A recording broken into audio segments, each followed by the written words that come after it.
El 15 de febrero es la fecha que la Comisión Nacional de Primarias ha establecido para anunciar el cronograma con el que se va a llevar a cabo la elección de la candidatura en la oposición. La expectativa, esto es extraoficial, por supuesto, hay que esperar el anuncio mañana, pero lo que se conoce es que es probable que estas primarias se desarrollen durante la última semana del mes de octubre. Igual esperemos el pronunciamiento. Por cierto, mañana la invitación a que nos acompañen, que María Carolina Uzcategui de esa Comisión Nacional de Primarias va a estar con nosotros acá posterior a ese anuncio, y vamos a poder hablar no solamente de la fecha, del cronograma, de cómo avanza, sino también de los temas claves de la primaria que tienen que ver con los inhabilitados, tiene que ver con la participación o no del Consejo Nacional Electoral, aunque ya se conoce que se ha solicitado la asistencia técnica o de alguna manera se han acercado esta comisión al Consejo Nacional Electoral y ha sido aprobado también de alguna manera por el Consejo Nacional Electoral este acercamiento. Y por supuesto está el tema de los votos en el extranjero, los venezolanos que pueden participar en esta primaria, y que entendamos que participar en esta primaria no significa tal vez que en 2024 se pueda contar con esos votos. Hay expectativa de este anuncio, por supuesto, y en paralelo a ello, esta semana inició con una nueva encuesta que ayer la presentábamos de los amigos de Polianalítica, donde vemos los liderazgos políticos del país. Nuevamente números que ya reflejaban otras marcas, otras empresas, otras medidoras de opinión pública en Venezuela, pero esta habla de un 20% de esos consultados que no apoya ninguno de esos candidatos, que es una lista cerrada, por cierto, con más de 15 nombres. El 20% no apoya ninguno de los que está allí. Todo eso lo vamos a conversar con nuestro primer invitado hoy, Julio Charín es abogado, siempre un gusto que nos acompañe acá. Un placer, Carlos. Y de la consultora LOC.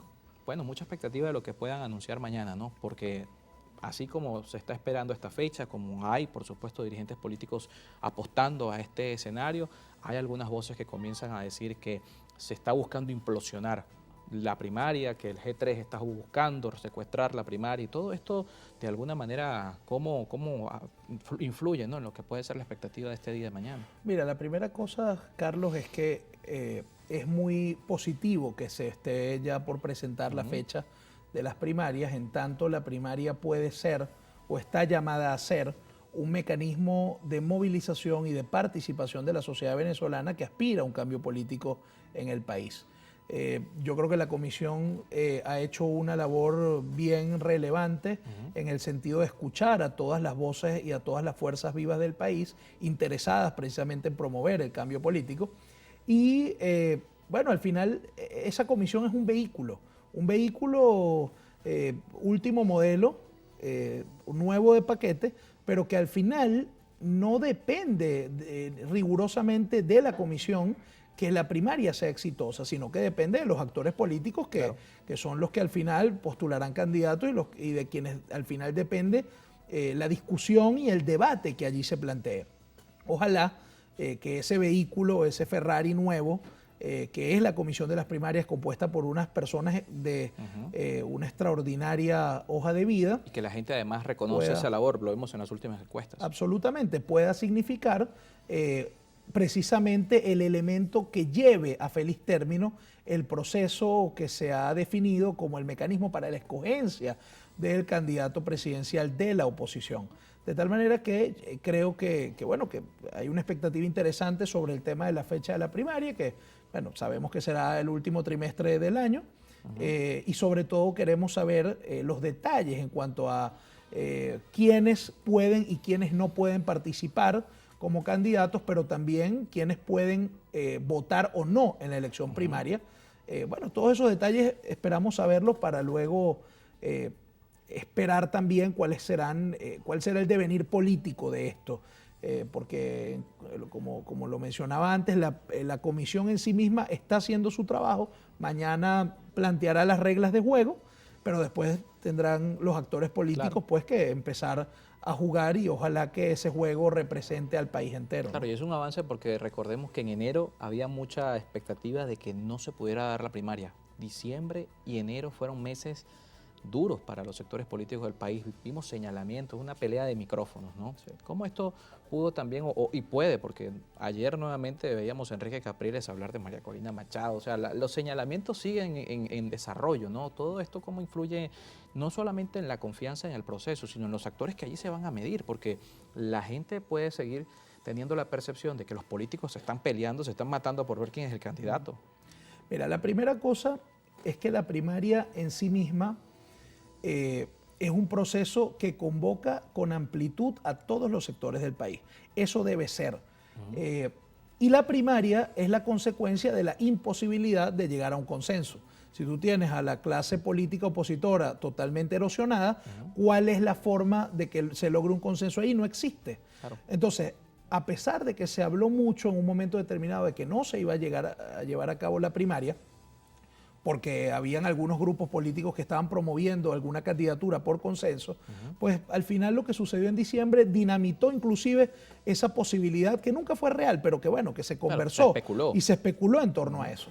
Pero al final del día no queda otra que la primaria, porque no habiendo posibilidad de llegar a un acuerdo, de lograr un consenso, pues lo que corresponde es hacer la primaria. Ahora, las cartas están hechas en ese sentido y lo que hay que esperar es ver cuál va a ser o en qué se va a convertir la primaria. Si se va a convertir en un mecanismo de mayor división y de profundización de la erosión que ya existe entre la oposición y que sea un escenario para la confrontación entre los actores políticos, o si por el contrario la primaria se va a constituir en un elemento movilizador de la población venezolana que inspire nuevamente al país en torno a un mensaje claro y por supuesto también a un mensaje aterrizado en la realidad, no más venta de humo, y que se le hable claro al país, mira, esto es lo que nosotros planteamos como un mínimo común entre todos los candidatos. Este es un programa de gobierno mínimo común entre todos dentro de la diversidad que es sana.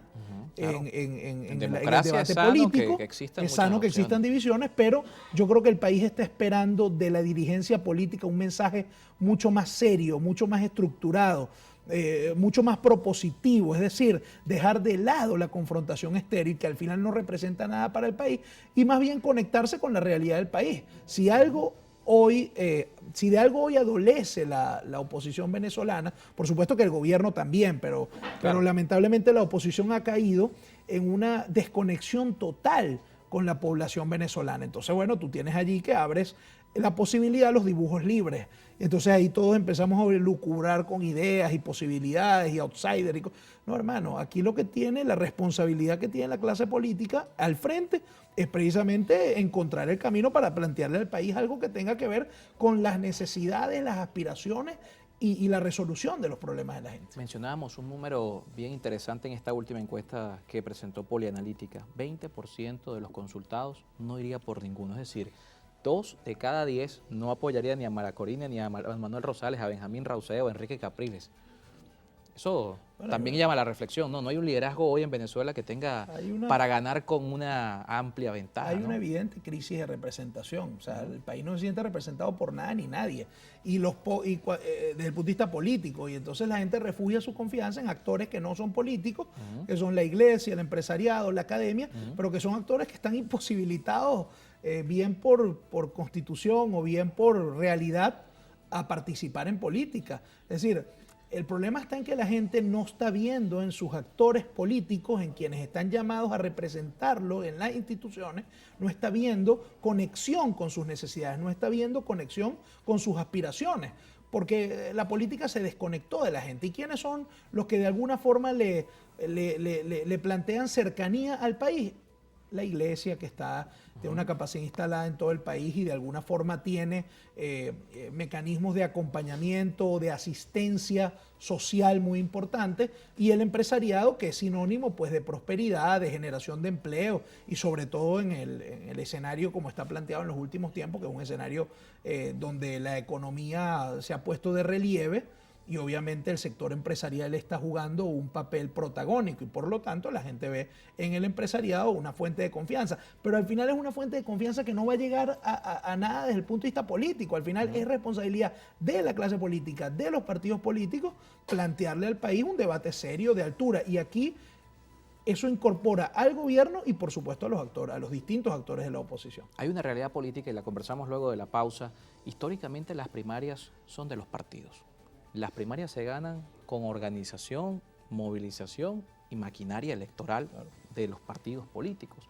esta primaria se está vendiendo por algunos sectores, por algunos liderazgos, como unas primarias de la gente.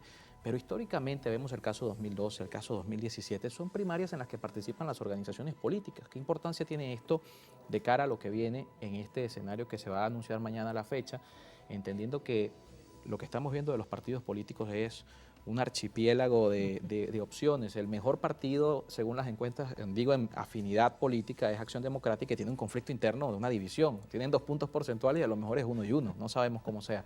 Lo conversamos al regreso con Giulio Cellini, está con nosotros en estudio, abogado y director de la consultora LOC.